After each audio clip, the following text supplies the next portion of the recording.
하나님의 말씀은 예레미야 17장 5절에서 8절의 말씀입니다.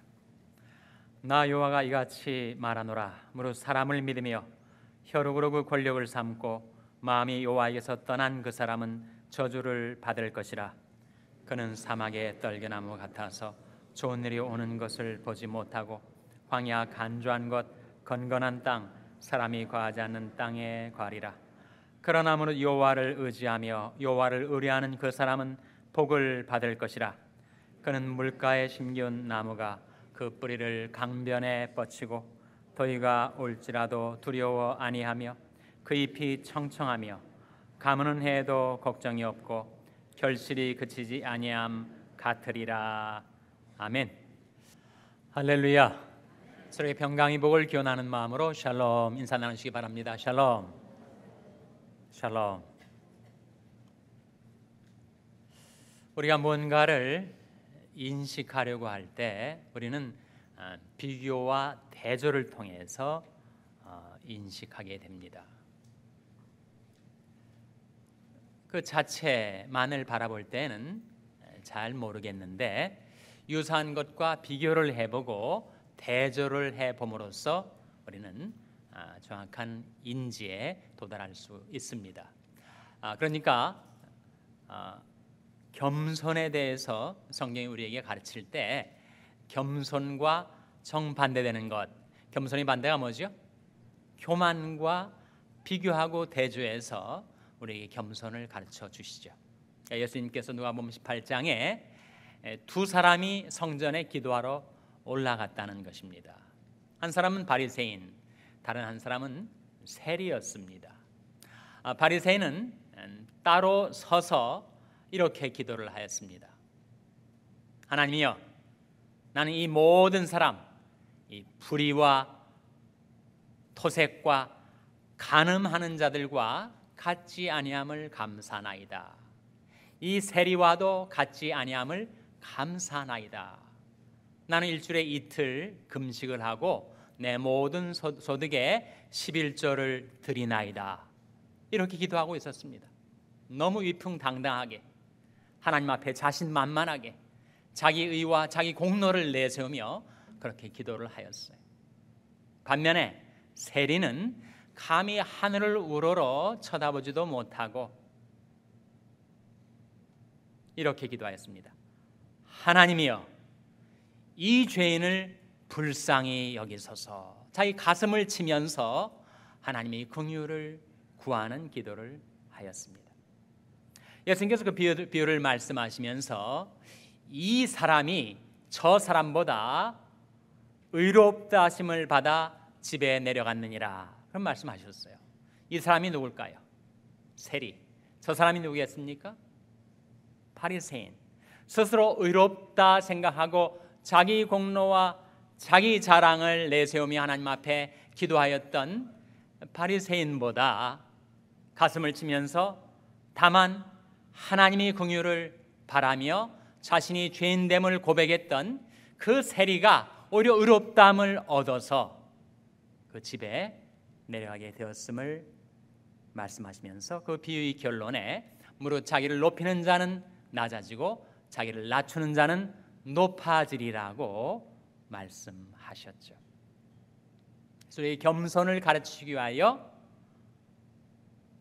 겸손과 교만을 그 바리새인과 서기관을 비교하고 대조함으로써 겸손의 참 뜻에 우리가 도달할 수 있도록 주님께서 깨우쳐 주신 것입니다. 신앙이 무엇인가를 알기 위해서도 신앙과 정반대가 되는 것, 신앙의 반대가 뭐죠? 불신앙 아닙니까? 그래서 신앙과 불신앙을 비교 대조하시면서 신앙의 축복과 불신앙의 저주를 주님께서는 비교 대조하셔서 우리에게 가르쳐 주고 계신 것입니다. 그래서 오늘 본 말씀 예레미야 17장 5절에 보시면 거기에 불신앙이 먼저 나와요. 5절 말씀 같이 읽겠습니다. 시작. 나 여호와가 이같이 말하노라. 무릇 사람을 믿으며 혈육으로 그 권력을 삼고 마음이 여호와에게서 떠난 그 사람은 저주를 받을 것이라. 불신앙은 무엇인가? 불신앙은 사람을 믿는 거라고 말씀하죠. 사람을 믿는 것이 불신앙이고 혈육으로 그 권력을 삼는 것이 불신앙이다 하는 거죠. 혈육이 뭘 가리킬까요? 혈육은 자기 건강, 자기 능력, 자기 재물을 의뢰하는 것이 바로 혈육으로 권력을 삼는 것인데, 그 사람은 필연적으로 그 마음이 어떻게 되는가? 사람들을 믿고 혈육으로 그 권력을 삼다 보니까 그 마음이 여호와에게서 떠나버리게 된다는 것입니다. 불신앙이 무엇인가? 불신앙은 사람을 믿고 혈육으로 그 권력을 삼아서 마음이 여호와에게서 떠나버리는 것이 불신앙이다. 그리고 불신앙이 가져다주는 결과가 무엇인가? 불신앙의 저주의 내용이 6절에 나오죠. 6절 말씀 같이 읽겠습니다. 시작.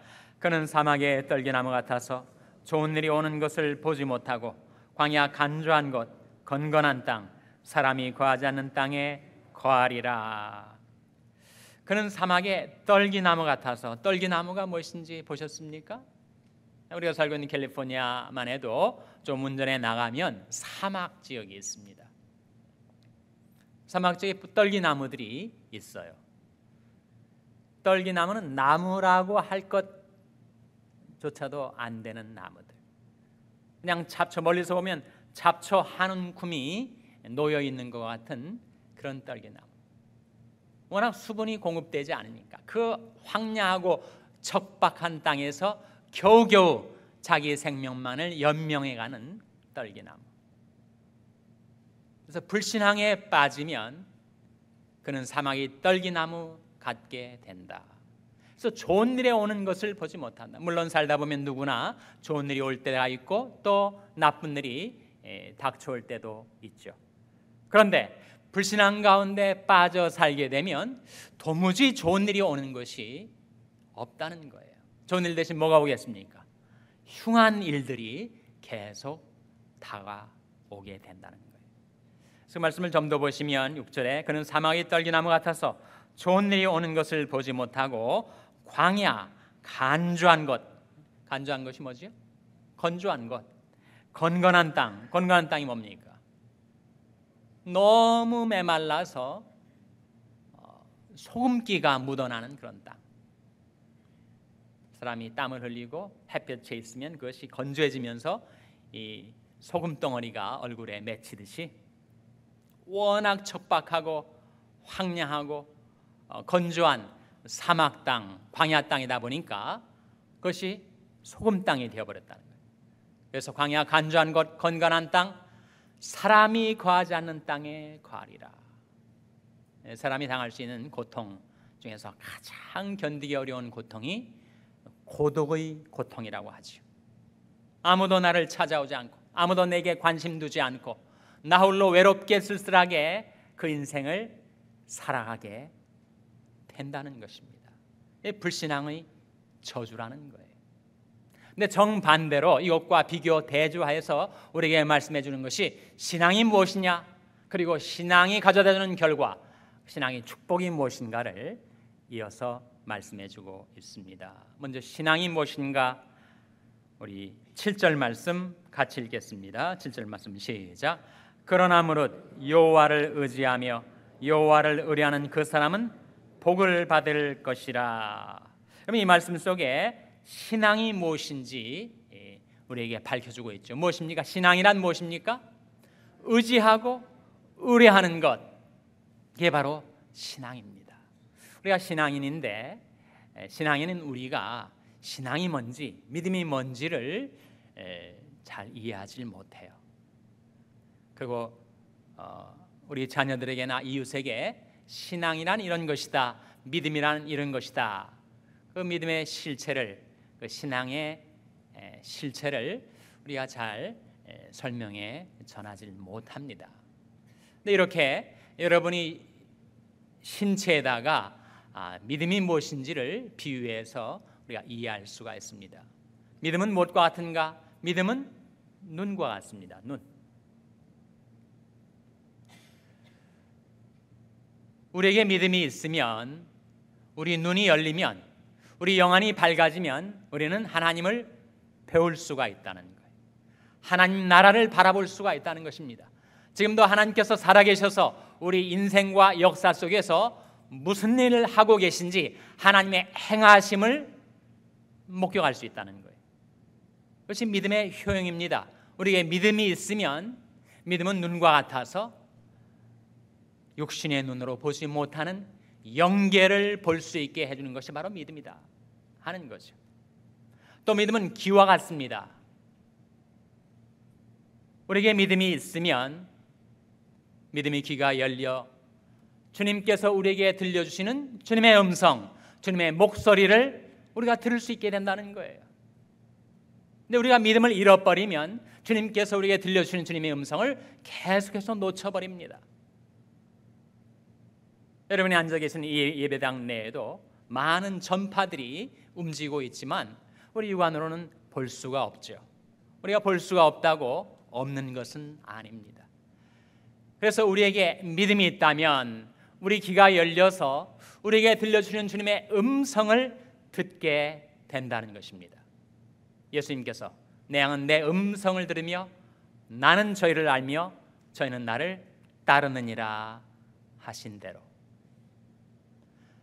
믿음은 그와 같이 눈과 같고 귀와 같을 뿐만 아니라 입과 같습니다. 우리에게 믿음이 있으면 우리는 담대하게 입을 벌려 말할 수가 있습니다. 근데 우리의 믿음이 사라지면 우리는 용기를 잃어버리고 꼭 말하여야 할 때 침묵하고 말게 됩니다. 사도 바울이 한 번은 고린도 지역에 갔었어요. 근데 고린도 지역이 워낙 세속의 도시다 보니까 구원의 복음을 전파하려는 바울에게 계속해서 핍박이 다가오는 거예요. 내가 여기서 복음을 전하다가 여기서 살아 못 가지, 마음이 위축이 되고 자꾸 퇴축이 된 것입니다. 그때 주님께서 그날 밤에 바울 곁에 서서 이렇게 주님의 음성을 들려주십니다. 두려워하지 말며 잠잠하지 말고 말하라. 내가 너와 함께 있음에 아무 사람도 너를 대적하여 해롭게 할 자가 없을 것이니 이는 이 성중에 내 백성이 많음이라 하시는 주님의 목소리, 주님의 음성을 듣게 되자 바울이 용기 백배하여 고린도 지역에서 주님의 구원의 복음을 증거해서 수많은 영혼들을 구원에 이르게 하는 구령의 역사를 감당을 합니다. 우리에게 믿음이 있으면 우리는 하나님의 구원의 복음을 담대하게 말하고 전파할 수 있게 된다는 거예요. 그래서 믿음은 눈과 같고 귀와 같고 입과 같고 몸과 같습니다. 이 세상 살아가는 인생 나그네, 의지가지 없는 나의 몸, 더군다나 험한 세파가 내게 부닥쳐올 때 타격을 입고 휘청거리는 나의 몸을 기댈 수 있는 것, 의지할 수 있는 것이 바로 믿음이라는 거죠. 그래서 믿음이 무엇인가? 신앙이 무엇인가? 우리 여호와를 의지하며 여호와를 의뢰하는 그 사람은 복을 받을 것이다. 자기 몸, 자기 인생을 살아계신 하나님께 의지하고 기댈 수 있게 해주는 것이 바로 믿음이라는 거죠. 그래서 믿음을 가리켜서 믿음은 전적인 수납이요, 전적인 신뢰요, 전적인 의탁이다, 그렇게 말을 합니다. 믿음은 전적인 수납입니다. 하나님께서 우리의 은혜 주려 하실 때 그것을 의심치 않고 받아들일 수 있게 해주는 것이 믿음이라는 거예요. 누가 나에게 선물을 주려 한다 해도 내가 그것을 의심하고 반신반의하고 그것을 나에게 정말 줄까라고 믿질 않으면 받질 못하지만 하나님께서 우리의 은혜 베풀려 하실 때 그것을 전적으로 수납하는 것, 그것이 바로 믿음이라는 거죠. 믿음은 전적인 신뢰입니다. 도무지 의지할 것 못 되는 나의 육신과 세상을 신뢰하는 대신 살아계신 하나님, 지선하신 하나님, 내 모든 형편과 사정을 아시고 내게 일어나는 불행까지 변하여 합력하여 선으로 바꿔주실 하나님을 신뢰하는 것이 믿음이다. 믿음은 전적인 의탁이다. 의탁이 무엇입니까? 의탁은 맡기는 거죠. 사람은 누구나 세상 살면서 이런저런 근심, 걱정, 무거운 짐에 휘둘리고 그리고 내리눌려서 허덕이며 살아갈 때, 그때 믿음은 전적인 의탁이다. 맡기는 것이다. 내 짐을 여호와께 맡겨버리라. 너를 붙드시고 의인의 요동함을 영영히 허락지 아니하시리로다. 그래서 우리에게 신앙이 있다면 우리는 무슨 일을 당하든지 하나님을 의지하고 의뢰할 수 있게 된다고 말씀하시고 있는 것입니다. 우리 여호와를 의지하며 여호와를 의뢰하는 그 사람은 뭘 받게 된다고요? 복을 받을 것이라. 그 축복의 내용이 8절 말씀에 나타나 있습니다. 8절 말씀 같이 읽겠습니다. 시작. 그는 물가에 심기운 나무가 그 뿌리를 강변에 뻗치고 더위가 올지라도 두려워 아니하며 그 잎이 청청하며 가무는 해도 걱정이 없고 결실이 그치지 아니함 같으리라. 이 말씀 속에 인생을 어디에 비유하고 있죠? 인생을 나무에 비유하고 있죠. 근데 나무에 두 가지 나무가 비교가 되고 대조가 됩니다. 하나는 어떤 나무예요? 하나는 사막의 떨기나무. 다른 하나는 어떤 나무입니까? 물가에 심기운 나무. 사막의 떨기나무는 너무 수분이 공급되질 않아서 너무 처량하게 비참하게 겨우겨우 생명을 연명하며 살아가지만, 물가에 심기운 나무, 더위가 올지라도 두려워 아니한다는 거예요. 우리 인생 가운데 더위가 극심한 더위가 다가올 때가 있겠죠. 그 더위가 몰고 오는 가뭄과 기근이 내게 닥쳐올 때도 있다는 것입니다. 그러나 그 뿌리를 강변에 뻗치고 계속해서 강변에서 수분을 공급받다 보니까 그 나무는 가무는 해도 걱정이 없고 그 잎이 청청하게 된다. 푸르디 푸른 잎사귀를 갖고 있는 나무. 뭘 가리키겠습니까? 푸른 잎사귀는 나무의 건강성을 상징하는 것 아니겠어요? 늙어도 결실하며 진액이 풍족하고 그 빛이 청청하여 여호와의 정직하심을 나타내리로다. 요한계시록 22장에 보면 성경의 맨 마지막 장이죠. 천국의 장면이 열립니다. 거기에 보면 생명수가 흘러 넘쳐요. 그 생명수의 근원이 어딘가, 그 강물의 남상이 어딘가, 하나님과 어린 양의 보좌입니다. 어린 양은 누굴 가리킬까요? 어린 양 대신 우리 주 예수 그리스도. 그래서 하나님과 어린 양 우리 주 예수 그리스도의 보좌가 그 생명수 샘물 근원이 되어서 거기서부터 흘러내린 샘물이 시냇물이 되고 시냇물이 거대한 강물을 이루어 생명수 강물이 흐르는 곳마다 놀라운 생명의 역사가 일어나게 되는데, 그 생명수가 흐르는 그 좌우 강가에 생명나무가 있습니다. 12실과를 맺히되 달마다 실과를 맺히고 그 잎사귀는 만국을 소성케 하기 위하여 있더라. 그런 말씀이 요한계시록 22장 22절에 나옵니다. 요한계시록 22장 2절 말씀 외우기도 쉽지 않아요? 22장 2절. 그 잎사귀는 만국을 소성케 하기 위하여 있더라. 그 소성이라는 말을 영어 성경은 일관되게 힐링으로 번역을 합니다. 그 잎사귀는 만국과 만민을 힐링하기 위하여, 치유하기 위하여, 치료하기 위하여 있더라.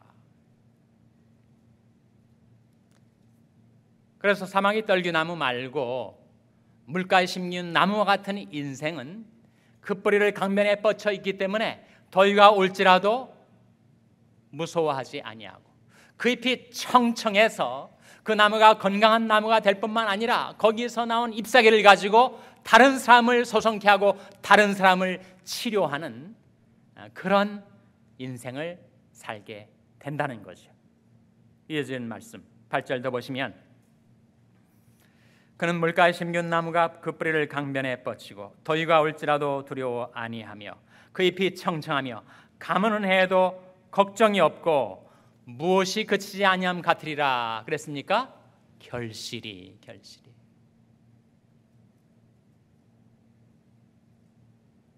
나무는 열매를 맺기 위해서 있는 것이죠, 여러분. 그런데 이 물가에 심겨온 나무는 워낙 줄기차게 더위가 오고 가뭄이 와도 그 생명수 강가에서 계속해서 수분이 공급이 되다 보니까 잎은 청청하고 결실이, 열매가 주렁주렁 맺히게 된다는 것입니다. 여기에 신앙의 축복 세 가지가 나오죠. 우리에게 신앙이 있으면, 우리가 하나님을 기대고 하나님을 의지하고 의뢰하며 살면 어떻게 되는가? 첫째로 마음에 평강이 있게 된다는 거예요. 흉흉한 소식이 다가와도 마음의 평강을 잃지 않게 된다는 것입니다. 하나님을 기대니까, 하나님을 의뢰하다 보니까 계속해서 내 마음속에 다가오는 염려나 근심, 불안과 두려움이 있다 할지라도 그 무거운 짐을 계속해서 하나님께 내어 맡기고 살게 되니까 세상 사람들이 알지 못하는 신기한 평강이 내 영혼 속에 깃들게 되고, 그리고 연약하고 병들기 쉬운 나의 육신에는 그 잎이 청청하듯이 건강이 임하게 되고, 나는 너희를 치료하는 여호와임이니라. 내 이름을 경외하는 너에게는 의로운 해가 떠올라서 치료하는 광선을 발하리니 너희가 외양간에서 나온 송아지같이 뛰리라 하셨던 육신의 건강. 생활 속에는 무엇이 있게 된다고요? 생활 속에서는 결실이 그치지 않게 된다. 하나님께서 우리를 이 세상에 두신 목적, 그것은 열매를 맺기 위함입니다. 어떤 열매를 말할까요? 열매는 두 종류의 열매가 있습니다. 하나는 구령의 열매, 다른 하나는 성령의 열매. 구령의 열매는, 영혼 구원의 열매는 어떻게 맺게 되는 것일까요? 복음을 전파함으로써.